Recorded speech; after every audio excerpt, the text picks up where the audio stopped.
Bonjour, alors aujourd'hui nous allons parler de plusieurs lois universelles qui s'appliquent à tous et en tout temps et qui sont très intéressantes. Le premier que je vais mentionner, c'est la loi du mentalisme qui stipule que tout est mental, que tout est pensée, imagination et que tout passe par le cerveau avant de passer par ce qu'on voit actuellement.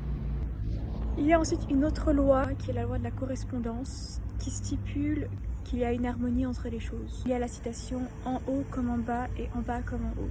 Ça veut dire que par exemple il y a un certain équilibre et une harmonie entre le corps, le physique du coup, le mental et l'émotion. Et qu'il faut que ces trois dimensions soient en harmonie pour qu'on puisse être en paix.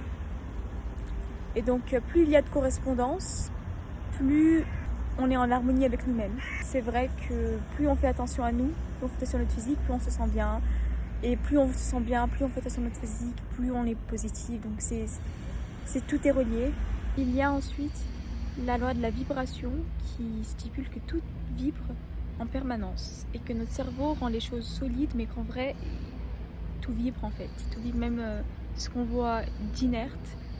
En fait, rien n'est inerte et puis tout a des vibrations, tout a des fréquences. Ça d'ailleurs, ça se rejoint beaucoup avec la loi de l'attraction parce que du coup, ça dit que si on vibre à la fréquence de ce qu'on veut, par exemple, si tu veux devenir, je sais pas moi, millionnaire, sachant que l'argent, l'abondance, ça a une certaine fréquence, ça a une certaine vibration, et si toi, t'arrives à t'imaginer déjà millionnaire, tu es déjà dans la fréquence de l'abondance et tu finis par l'attirer. Il y a ensuite la loi de la polarité qui dit que tout a des opposés.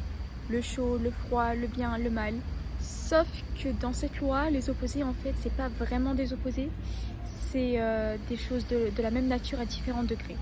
Par exemple, le chaud, c'est une température plus haute. Tandis que le froid, c'est une température, la même chose, plus bas.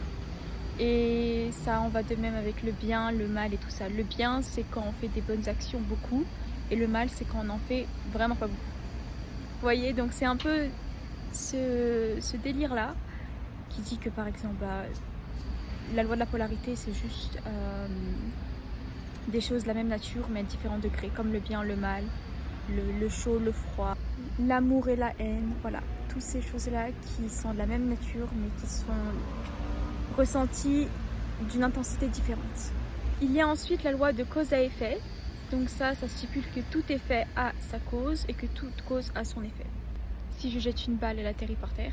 Donc elle atterrit par terre parce que je l'ai jetée. Et je l'ai jetée, donc ça atterrit par terre. Vous voyez, cause à effet. Et aussi, on parle de, par exemple, cause à effet par rapport à nous-mêmes. Donc notre cause, c'est tout ce qui est dans nos têtes, tout ce qu'on imagine, tout ce qu'on veut, tout ce qu'on ressent. Et ça va se refléter. Donc l'effet, ça va être le monde extérieur. Donc dans cette loi, tout commence par le monde intérieur. Il y a ensuite la loi du genre qui dit qu'il y a du féminin et du masculin en tout. Qu'est-ce qu'on appelle le féminin et le masculin? C'est des attributs, des adjectifs qui sont qualifiés de féminin ou de masculin. Par exemple, pour le masculin, ça va être le fait d'être plus dans la raison, plus dans le contrôle, plus dans le directif, alors que le féminin, ça va être plus l'émotion, le subjectif, etc. Et ça, il y a chez tout le monde. Et peu importe ton genre actuel, tu peux avoir en toi et du masculin et du féminin à différents degrés.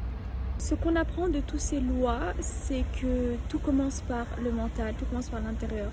Plus on est en accord avec nous-mêmes, plus on sait ce qu'on veut, plus on est calme aussi, plus on n'est pas trop dans le stress, tout ça, plus ça va se refléter dans le monde extérieur.